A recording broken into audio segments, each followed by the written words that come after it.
Hello! Today I'm going to repaint one of the Sanrio and Ninja Turtles collab McDonald's toys.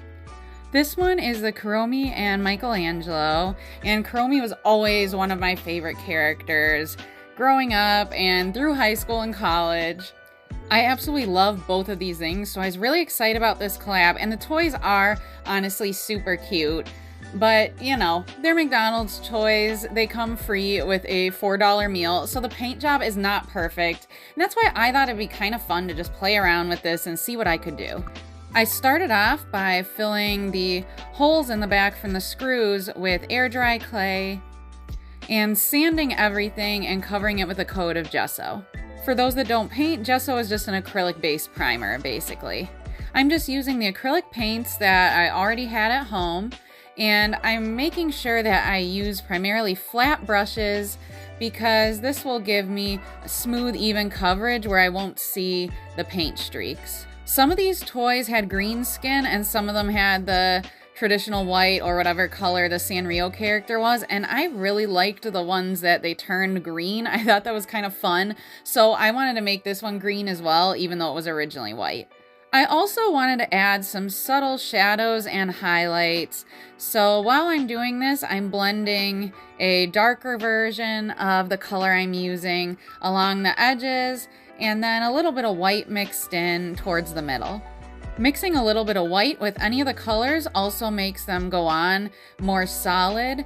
The bolder colors of paint are really transparent, but if you don't want it to be lightened with white at all, then you can always also just use multiple coats to make the color more opaque.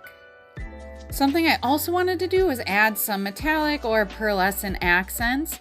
So all the black is a pearlescent black, and then I'm also choosing just some little spots here and there to highlight with metallics, such as the shell on the back, just to make it a little bit different from the green of the skin and make it stand out. And I also added a little bit of pearlescent color shift yellow in some areas on the shell in the front and also on the belt. Painting this simple skull shape was actually super difficult just to get it perfectly even, and I was being really particular. And same with the eyes, so to get just perfect clean-edged oval or rounded shapes, I used paint markers. For really thin lines though, I still used a brush just because even with the fine point Posca pens I have, they're still just a little bit too thick for some of the lines I needed because this is such a small figure. I really love how this turned out. You'll be able to see it in a photo next to one of my unpainted figures that I also have unpainted for now at least. I might paint that one later as well. Thank you so much for watching. This was a lot of fun and made me feel like a kid again. If you want to see more fun, artsy, crafty things, be sure to subscribe.